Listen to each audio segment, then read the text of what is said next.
सृष्टि का आरंभ लगभग 2 अरब वर्ष पूर्व हुआ। एक ईश्वर, एक ही वेद ज्ञान के चलते सब सुखमय वैभवशाली जीवन का आनंद लेते थे। न भेदभाव, न ऊंच नीच, वैभवशाली था आर्यवर्त। परंतु दुर्भाग्य, महाभारत काल आते आते वेद ज्ञान की अनदेखी और गलत अर्थों के कारण राज सत्ताओं की चाल और चिंतन बदलता चला गया। दयानंद कहते हैं, जब आपस में भाई भाई लड़ते हैं तो तीसरा विदेशी आकर पंच बन बैठता है। यही हुआ भी। विश्व गुरु रहा आर्यवर्त यह भी पहचानने में सक्षम न रहा कि हम पर कोई और शासन कर रहा है।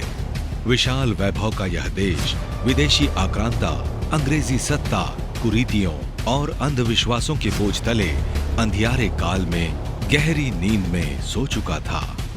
इसी अंधियारे काल में 12 फरवरी 1824 में मूल नक्षत्र में मूल सत्य की स्थापना के लिए हजारों रश्मियों की चकाचौंध और ध्वनियों की टंकार के साथ गुजरात के टंकारा में मूल शंकर ने जन्म लिया। शिवरात्रि पर बोध होने पर 19 वर्ष की आयु में गृह त्याग कर सच्चे शिव की खोज में दयानंद नाम से प्रसिद्ध हुए। गुरु विरजानंद जी से शिक्षा पा वे सारे देश में घूमे। देश, धर्म, संस्कृति, सभ्यता, इतिहास और भूगोल को गहराई से जाना, समस्याओं के मूल को समझा और परिवर्तन युद्ध के मैदान में अकेले कूद पड़े। आदित्य ब्रह्मचारी की गर्जना ने सदियों से सोए भारत को झकझोर कर खड़ा कर दिया। सन 57 के संघर्ष में 2 ही रास्ते थे, परंतु दयानंद की इस हुंकार ने देश की चिंतन धारा ही बदल दी।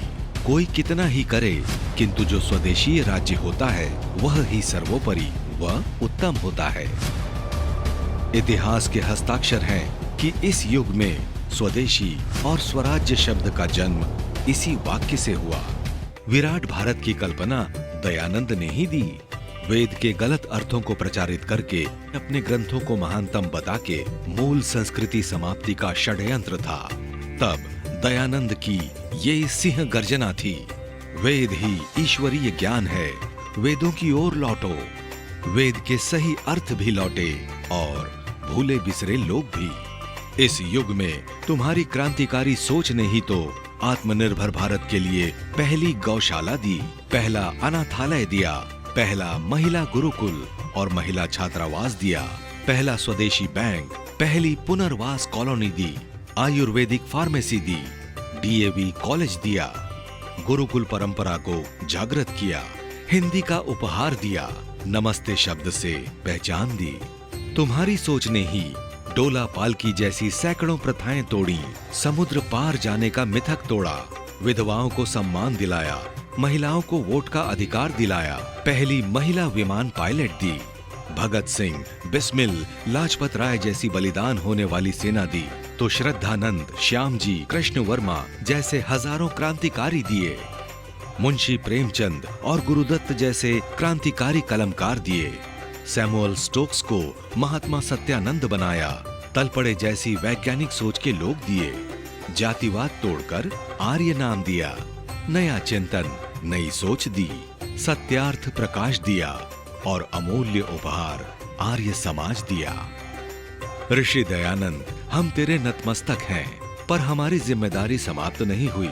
रोती बिलखती भारत छोड़कर जाने वाली शक्तियां अब भी छुपे रास्तों से प्रहार के रास्ते खोज रही है। प्रहारों को हमें पहचानना होगा।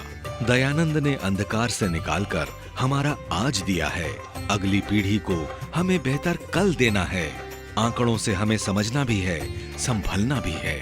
मजबूत परिवार, मजबूत भारत। रिश्ते बचाइए, ऊंच नीच को मिटाकर गले लगाइए। प्राकृतिक कृषि से बनेंगे किसान राजाओं के राजा। नशा मुक्त युवा ही है भारत का भविष्य। नशा भगाइए, यौवन बचाइए। आओ दयानंद के चिंतन दर्शन और चुनौतियों का सामना करने के संकल्प को दोहराएं। घर घर, खेत खलिहान तक जाएं।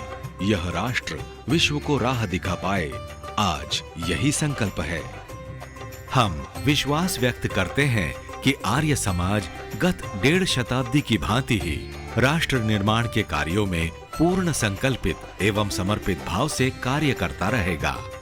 भारत को विश्व गुरु बनाने के भागीरथ प्रयासों में आर्य समाज मजबूत भूमिका का निर्वाह करने के लिए कृत संकल्पित है।